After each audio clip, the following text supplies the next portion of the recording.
Hello, everybody. Thank you for taking the time to listen to my presentation today. To reiterate, my name is Dylan Fudge. I work for the United States Department of Defense. I work through the Defense Threat Reduction Agency.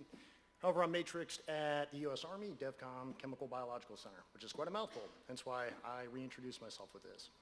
In essence, with this talk today, we're going to be discussing aerosol amenable systems, specifically for the MPS models.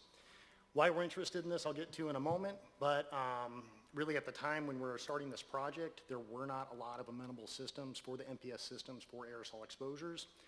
And also to give you some context to why the U.S. military would be interested in assessing aerosol threats. Our center is primarily designed for a defensive measure against any chemical and biological threat that the United States may face, that's both foreign and abroad.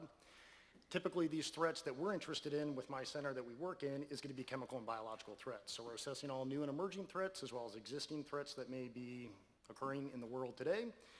Typically, these types of threats are almost always going to be disseminated via an aerosol. So the aerosol becomes highly important within our specific area of research. Hence the interest in this project in making these systems more amenable. Also too, when we're working with any type of chemical or biological threat, these are obviously very highly toxic chemicals, much more so than what you would typically see with the other talks that you probably see throughout these presentations. So they do require a great deal of safety measures that we had to implement in addition to some of the standard systems that are in-house. So if you go through the exhibition hall, for example, you'll see Vitracell. They have some great components, but there is some additional safety measures that we had to implement for our systems. So I'll come back to this slide a few times throughout the presentation. Very simplistic overview of what we're looking at. We're essentially generating aerosol. We need to get deposition on these MPS systems. When initially starting this, as many of these systems you're aware of, they are typically going to be a completely closed system. So this does create a difficulty when trying to incorporate aerosol into these systems. So I'm going to start out with just briefly going through organ on a chip. I feel like with this audience, this is like beating a dead horse because you're all very familiar with this subject. So I'm going to breeze through it. The United States military faces the same issues that we're seeing worldwide. However, in our case, our goal is a little bit different than everyone else. It's not necessarily just drug development or things along those lines, but still, we're needing to update our abilities to assess any kind of threat, in this case, toxicological assessments. So traditionally, this has been done through standard in vitro work. However, the in vitro work is going to have drawbacks in terms of the ability to recapitulate some of the complexities we'd see within a human being. So many times this has been overcome, obviously through the use of in vivo or animal work. The U.S. is also trying to steer away from a lot of animal work. This has historically been performed for well over 100 years, and we're trying to use this technology in the microphysiological systems to augment and enhance our animal work. So we're not necessarily eliminating animal work, but utilizing it in a more, I guess, a better manner as opposed to just using the animals and having to kill them in large amounts. So the goal with all this is really to have a human surrogate. So if we can utilize these microphysiological systems, have a human on a chip, we would have a much better understanding of the chemical and biological threats. These chemical and biological threats, obviously we're never going to test them on a person, so therefore to have an ability or a system that could recapitulate this would be key for a lot of our studies. So we have in-house currently a variety of different commercial systems. If you go down through the exhibition hall, you've probably seen many of these. If you're not familiar with any of these systems, definitely check their booths out down in the exhibition hall. They'll give you more details on how they function and work. But these ones we're utilizing just because the commercial vendors that produce them, they produce them fantastic, they work well, so we really have no issues in trying to update them or reinvent the wheel when it comes to these types of systems. Now briefly, I am going to talk about aerosol generation. The U.S. Army has, again, a huge background working with aerosols, so I'm going to just give a brief background on this. Many times aerosols are confused with vapors. A vapor is separate from the aerosol. A vapor is essentially looking at a chemical compound, and it's the phase of that particular chemical. So if you use the instance of water, the water can be in a solid, liquid, or gaseous phase, really dependent on the volume or the pressure or the temperature in the particular situation.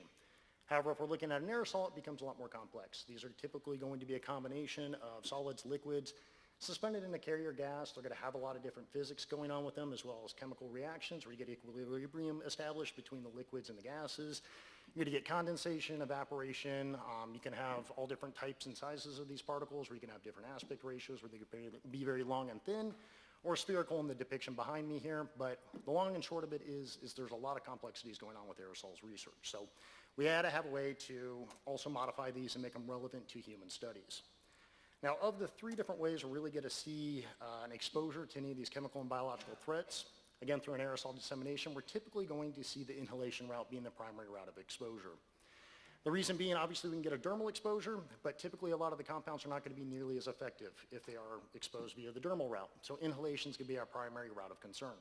So for this presentation, I'm going to be focusing primarily on the lung on a chip. However, this can be amenable to a dermal or a skin chip as well.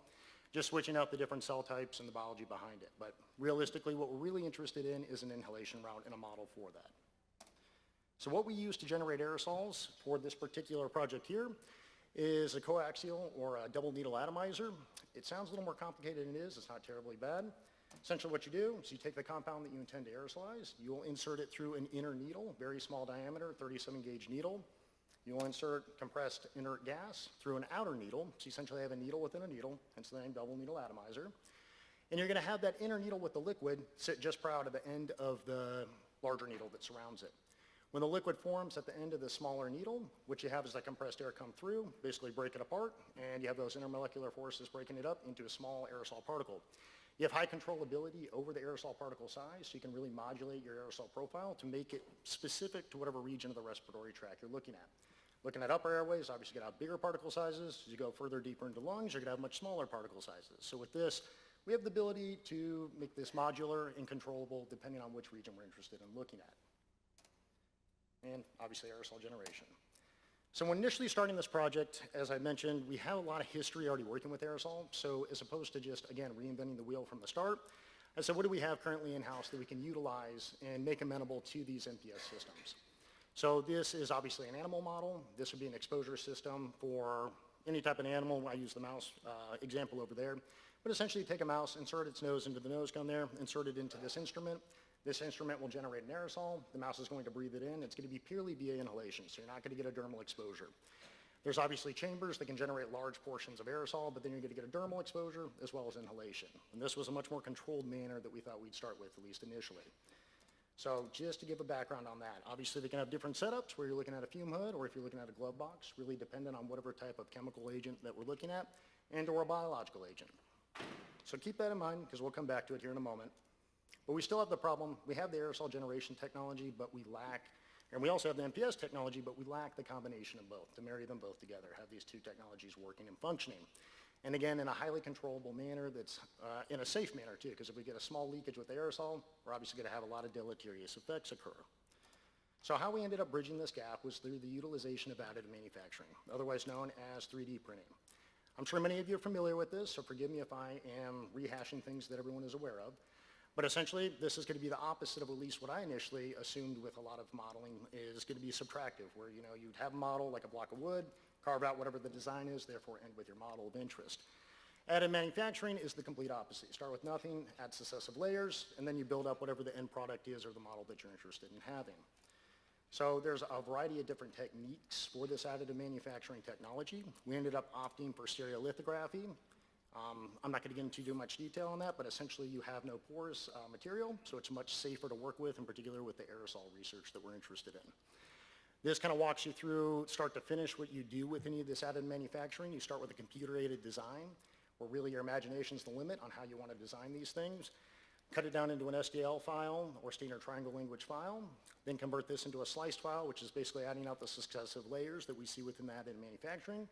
Put this in the 3D printer, then we end with our end product. So we're utilizing this technology to essentially bridge the gap between the aerosol and the MPS technology at our center.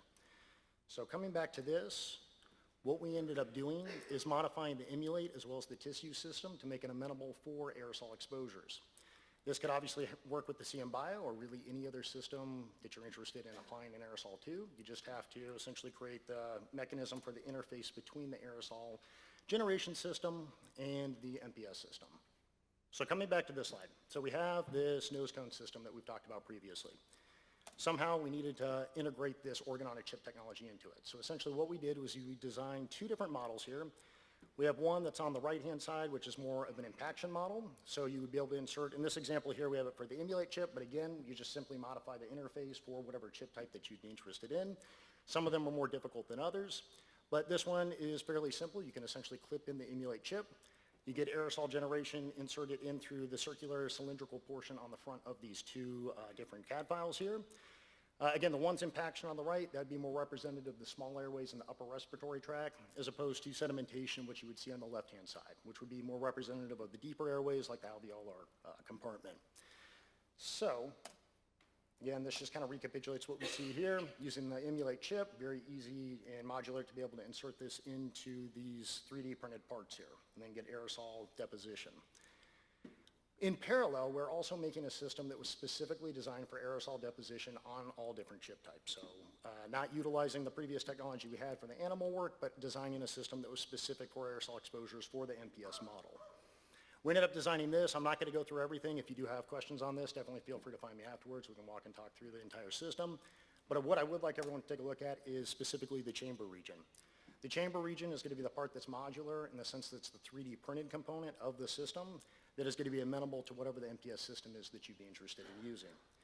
We've modified this in the example here for the emulate chip, where you can see you can actually stack in multiple different chips. So you're getting a little less artifacts introduced as opposed to the previous method where you would have aerosol dissemination on one chip and then have to stagger them out. And obviously you can modify this to any size chamber that you would be interested in. There's some modulation. We're particularly interested in the deeper airways, so the alveolar component. So you want to look at, essentially how tall the headspace is within these chambers. And then we allow sedimentation and diffusion to allow the deposition of the aerosol that's generated onto the chips. Obviously, these click into place like we were describing previously. We also made an amenable system for the tissues. And again, it's really just however many chips you'd like to test simultaneously. With the 3D printing, it makes it very easy in that fashion.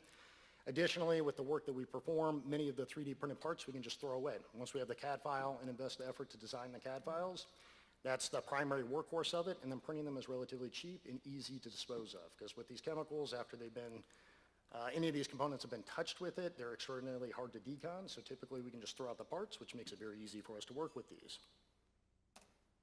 And yep, with the tissue system here. So taking a look at the actual aerosol system, it's definitely not as aesthetically pleasing as the ones you've probably seen down in the exhibition hall, but it's functional and it works, and it does the purpose that we're interested in doing. It keeps it totally contained and closed. The system is totally enclosed, both the nose cone portion as well as the one that we see here that's specifically designed for the MPS system. They have double filters on them with HEPA filters and carbon filters, so essentially anything that's going in the system is not getting out of the system. They're typically going to be under negative pressure, whether we place them in the fume hoods again, or if we're looking at something like a glove box component for it as well. So really just total containment of these chemical and biological threats is of the most concern with being a scientist there. Obviously don't want to get exposed to this stuff. So we have a lot of safety measures, which tends to hold us up and make things delayed quite a bit. But we do have systems that work effectively well.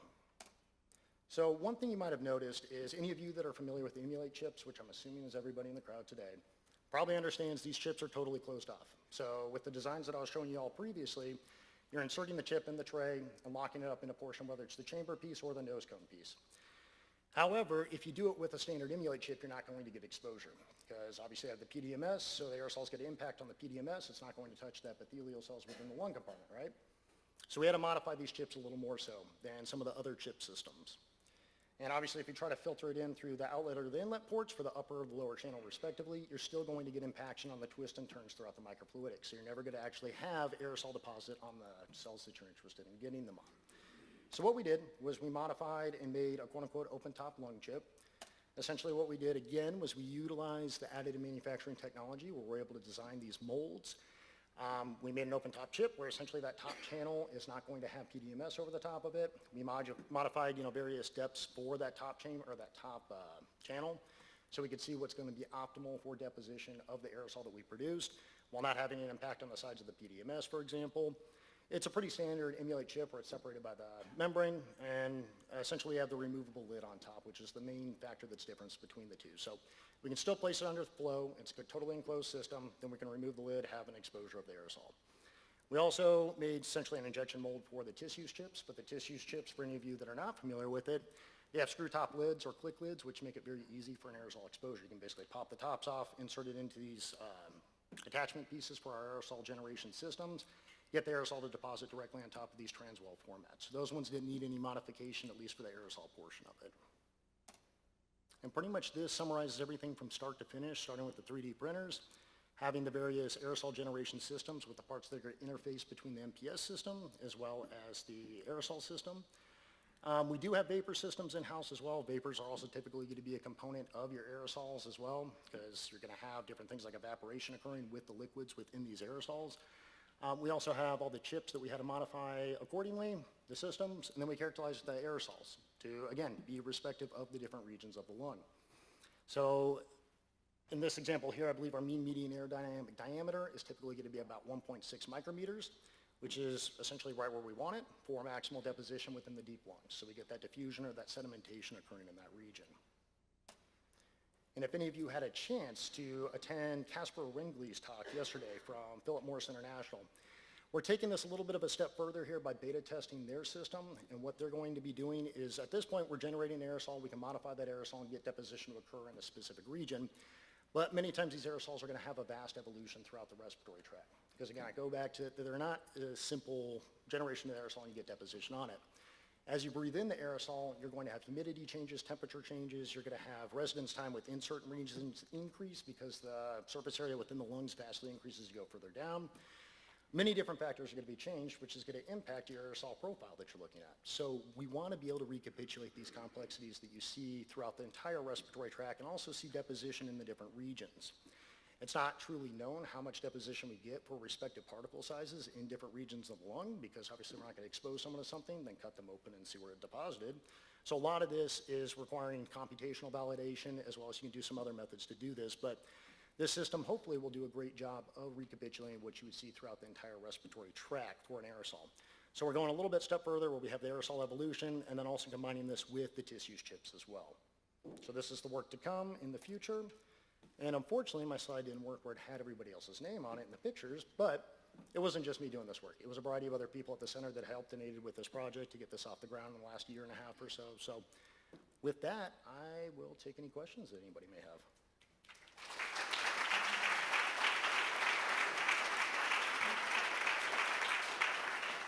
Thank you, Dylan. We have time for 1 or 2 questions. Okay, I'll kick one off. Since you use such a customizable interface, do you feel like using the MPS systems that are currently available actually saves you a lot of time?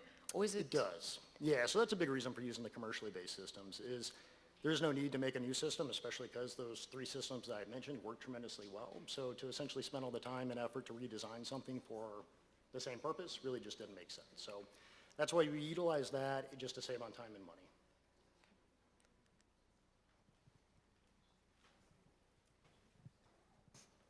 Hi, great talk, thank you. Thank you.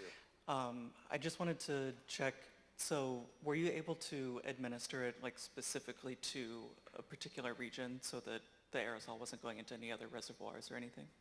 So with that, yeah, what we do with the aerosol system, like although we'd flow aerosol through the systems into the chambers or like the nose cone pieces, essentially we'd fill the chamber with an aerosol at a specific concentration. We'd cut the aerosol and just allow it to deposit down. So we're basically looking at gravitation or gravity to settle down on top of the chips. We quantified that just through, standard HPLC with mass spec combined to it to basically quantify how much of that compound we're getting deposited on these chips. Great, thanks.